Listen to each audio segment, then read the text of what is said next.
Hatimaye tena tukio bomba, tukio sawa zaidi. Tuko na picha kabambe zaidi. Wanasema Queen Face. Katika episode safi kabisa 7. Sasa tuwazidi kusogea Tala Bintibu. Lakini pia kumbuka mitamboni sound ya Mgojo Sony. Siku hizo ananiita bai kaka mkubwa. Kuniita Faudi, mambo yanazidi kuwa sawa zaidi. Lakini pia teta na sisi tu kwa 0686414059 popote pale ndani na nje ya Tanzania. Mambo yatazidi kwa bomba zaidi. Wewe sogea pale YouTube tu ndiko Falu DJ. Unaweza kupata muendelezo wa picha zetu kwa bambe zaidi. Hii hapa ni kwa jina la Queen Face. Rasmi katika episode ya 7 tu. Sipo mashaka yote. Kwa tunaelekea kumaliza mwaka. Kuna kazi bomba zaidi. Wow. Hii hapa tena katika mikono salama zaidi. Sasa nini hatima ya binti baada ya kuingia katika round ambayo inafuata? Tengeneza nafasi ya kuweza kuchaguliwa kwa princess katika jumba la kifalme. Yote tutakwenda kujua katika episode inayofuata zaidi. Sasa bongozana na sisi tu ili kupata mambo mukide. Let's chao. Hii hapa special sana kwa chali yangu pale.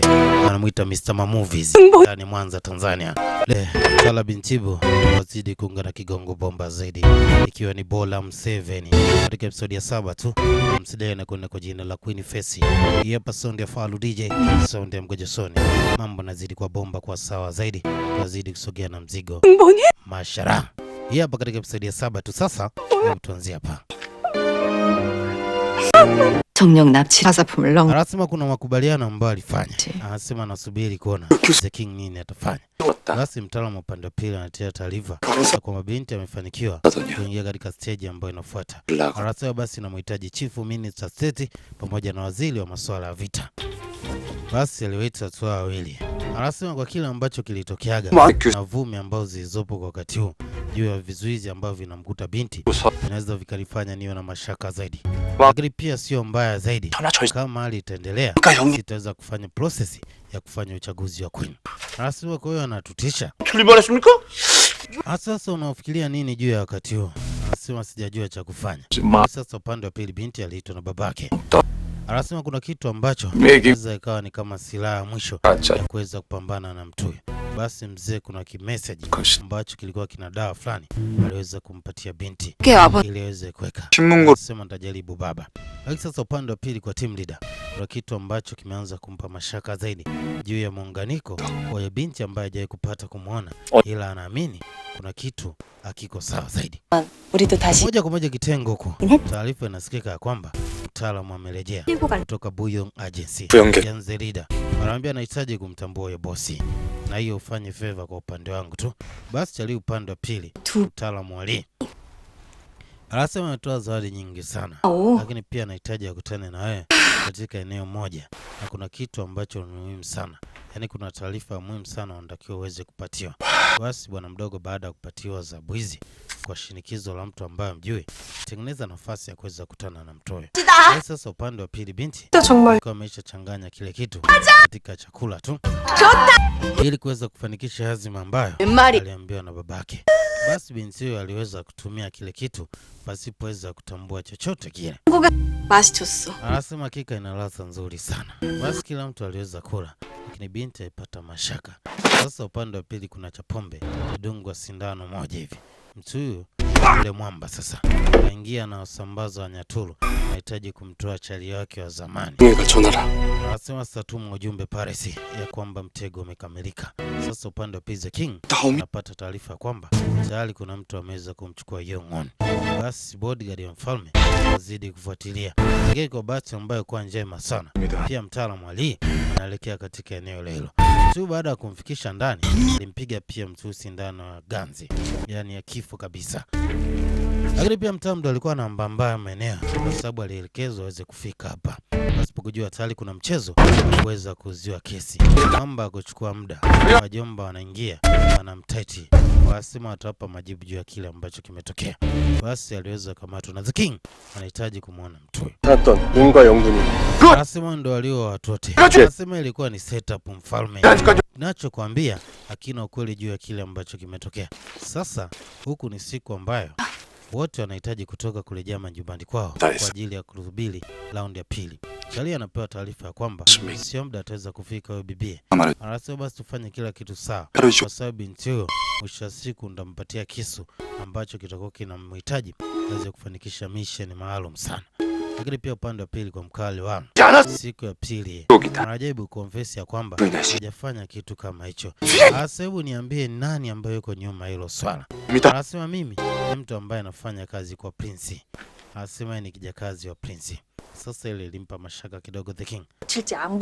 Lakini sasa upande wa pili, binti akiwa amejia kwenye jumba la Prince, alikuwa anamuulizia mshikaji wake. Sasa Prince kumuona na mashaka ambayo alipata, yani ni kizaazaa na mwana.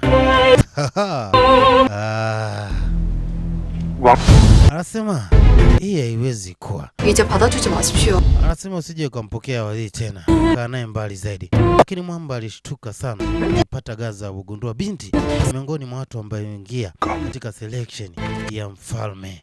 Moja kwa moja alimfuata mzee baba. Anasema ndo binti ambayo alikuwa anamzungumzia, yani Bingwa Kangiso ndo binti ambayo alikuwa anamzungumzia. Sikuweza kuipata kuitambua mapema. Sasa mwanaume kuna namna ambayo ilikuwa ina rotate katika kichwa yake. Lakini sasa upande wa pili mwamba anasema ni mfanyakazi tu wa Prince. Lakini pale alikaa kwa msaada. Yeye ni mtu ambaye anafanya shughuli za kufanya information seller, yani muuza taarifa. Anasema utakata ulimi wako. Anasema wewe tulia, nichukulie aje mimi. Mimi ni member kutoka Buyong Agency. Hii ilimshtua kidogo the king. Anasema utulie Nuchi. Anasema pale inasemekana mmiliki ni mwanamke na wa kiume. Anasema sasa yule mwanaume ambaye unamjua ndo mimi hapa. Mimi natokea Buyong Agency. Mkali wa D aliweza kumshtua sana. Lakini pia the king alipata kumbukumbu ya yule mtaalamu ambaye ni Prince. Alikuwa anahisi kuna jambo hajakaa sawa zaidi. Anasema sasa huyu Oi na Buyong Agency anatakiwa tuweze kupata data zake ambazo zinatosheleza zaidi. Lakini the killer anapita upande huu akiwa amekuja kumalizia kazi maalum. Huyu binti kuna taarifa ambayo alitoa akidai kwamba tangia ameondoka kumfuata mteja hajaweza kurejea, ni mkali wale. Anasema sio na wasiwasi atarejea. Anasema pindi ambapo atarejea unipe taarifa. Sasa binti aipishana na mnyama. Anambia nini ambacho kinakuleta hapa? Na kwa nini mmiliki wa Buyong Agency hajarejea? Huyu habari yake ilikuwa ina faida tena. Alikatwa moto. Anasema tunamuulizia huyo mtu. Anasema kweli huyo ni member Buyong Agency. Lakini pia kuna madam ambaye anamfuata. Aliweza kuleta taarifa kwa King kwamba yule madam ameweza kupotea katika mazingira ya kutatanisha zaidi. Lakini pia binti anampa taarifa babake.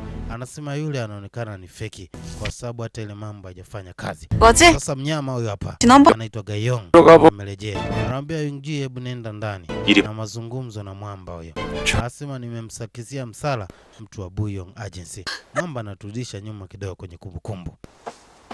Basi ilikuwa ni siku ambayo binti alilia sana baada ya kuweza kutoka katika raundi ya pili ya yale mashindano. Mzee mzima aliweza kumuita. Aambia kuna favor nahitaji unifanyie. Nahitaji unitafutie silaha na mtu ambaye anaweza kushuti katika kiti ambacho atakuwa mbebo wa mfalme. Huyu mwamba kumbe ndo afanyaga kazi na kwenda kumuua the king. Anasema yote alikuwa ni makosa yangu.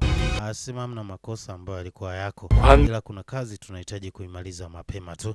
Kwa hiyo usipate wasiwasi wote wala usipate mashaka. Sasa binti upande wa pili akiwa amerejea kutana na babake mlezi. Kwa taarifa alikuwa ameleta tu. Na hapa anasema nilipata nafasi ya kuweza kuendelea na hatua inayofuata, lakini kwa mwanga wa kile kitabu ilinipa nguvu ya kuweza kumaliza kila kitu.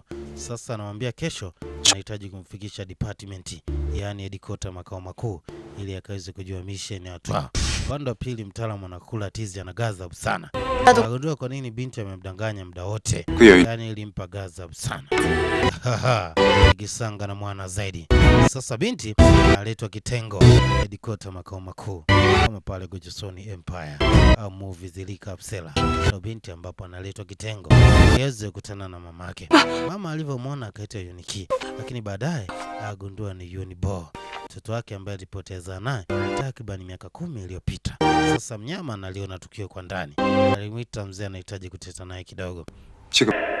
Anasema kwa nini kuniambia yote haya? Mwamba amechafuka. Anasema yeye nitakiwa izue kwa sababu yule mtu tayari aliweza kuchukua nafasi katika moyo wangu. Hii mission haiwezi kasonga zaidi mbele. Anamwambia wewe hiyo ambayo unafanya ni nje ya mission, nje ya ahadi, malengo na nje ya ulimwengu mpya ambao tunahitaji kujenga. Kwa hiyo biashara haina muunganiko na kile ambacho tunahitaji kufanya.